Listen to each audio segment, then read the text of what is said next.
The Florist, written by Hillary. Ah, yes, the clipping of a single leaf could lift an arrangement from mediocre to spectacular. My smile grew as I took in my masterpiece, not a single petal or leaf out of place. The flowers curling delicately together, like they grew that way. I took a final inhale before applying my mask. The scent was so sweet, almost intoxicating, almost perfect. I murmur lovingly to my blooms, my now gloved hands caressing the petals and the leaves. I pull out the small glass vial, but check my mask before I uncork it. It looks so dainty and delicate in my hand, yet its power is mighty. A drop slips between pink rose petals. Another soaks into the heart of a Gerbera daisy, and a final one settles into a frilly carnation. Now, I whisper, the glass vial clinking back into its place among my tools. You're perfect now. The arrangement was pink, vibrant, and full of life. The perfect gift for a perfect young girl from her perfect father. Are you done yet? A sharp voice interrupts my thoughts. Dr. Robertson is waiting. Just wrapping up, I call back cheerfully, not bothering to glance behind me at the girl who worked at the cash register. All I'd see is bored eyes rolling back into a boring face. Teenagers always thought they ruled the world. I took my time wrapping the arrangement.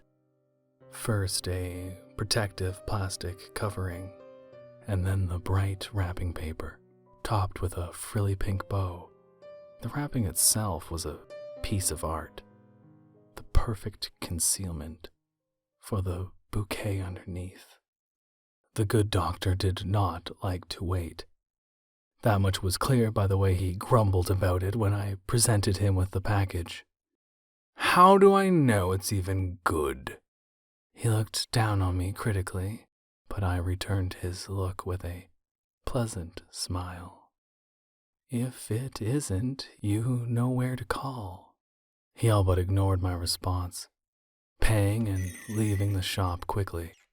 I glanced at the girl by the cash, who didn't notice as she texted away on her phone. I'm all done, I said, and she barely acknowledged me.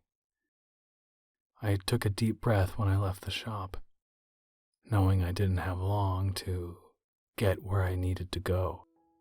I walked quickly, making my way to one of the nicer restaurants in town, the kind where you needed a reservation.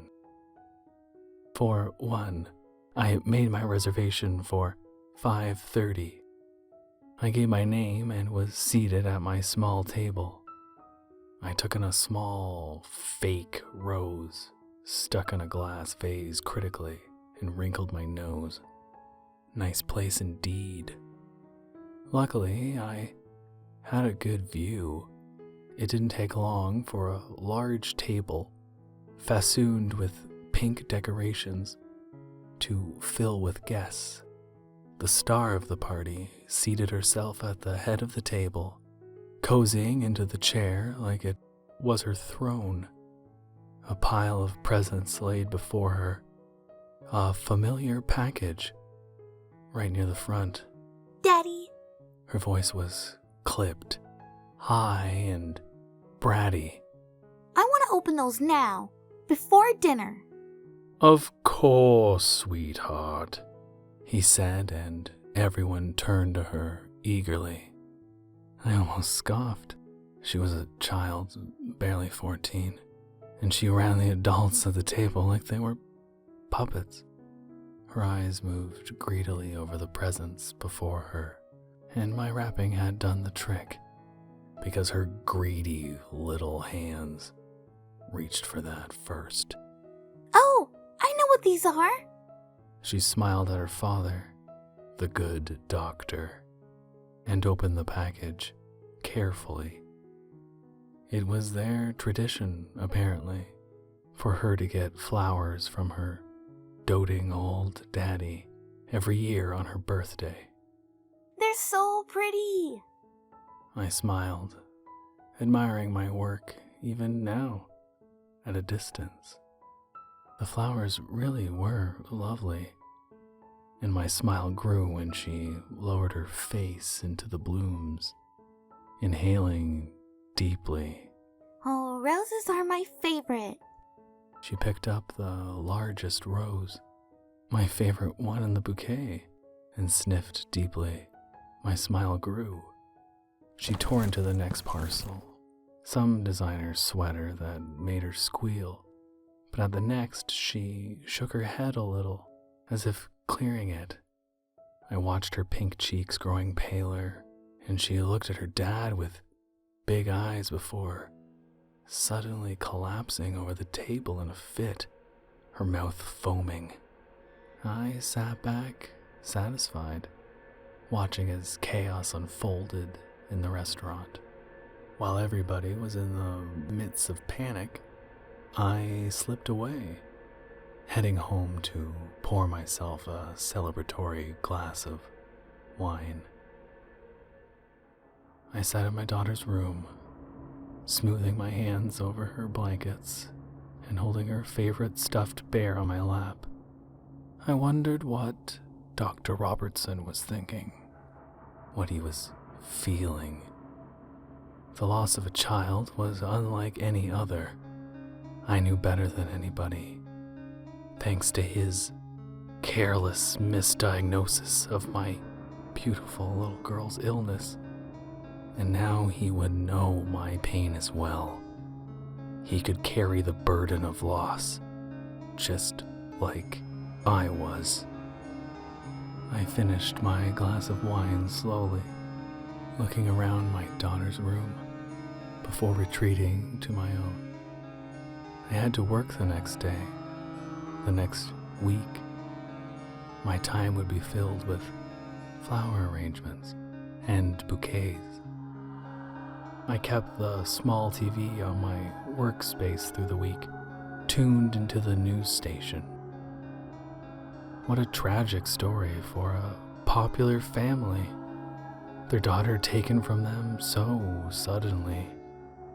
The coroner was struggling to find a cause, but I had done my work well. It had taken me years to develop the right formula, potent but hard to trace. A lot of small animals were buried in my backyard. There was a graveyard of all the test subjects. As I sat and watched Dr. Robertson tearfully give a short interview on the local news channel, yet another order came in for Saturday. A big pink bouquet, a gift to give in sympathy to the grieving family. I smiled and got to work. Hundreds of flowers would be shipped out on Saturday, along with my own special touch. I'm not ignorant, though. I know that something like this will gather attention, and I know that it will likely be traced to me. One dead girl is nothing, but an entire church of mourners? That will catch everybody's attention. It's all right, though. I have a plan. The flowers will be ready to ship Friday, and then I will return home. I feel at peace with the revenge I have gotten, and I'm ready to slip away and join my daughter, wherever she is. Yes, I realize I won't be around to see the results of my work, but that doesn't matter now. I saw what I needed to see in Dr. Robertson's eyes already, and that makes me happy. For now, though, I have to get back to work. There is way too much greenery among these beautiful pink flowers.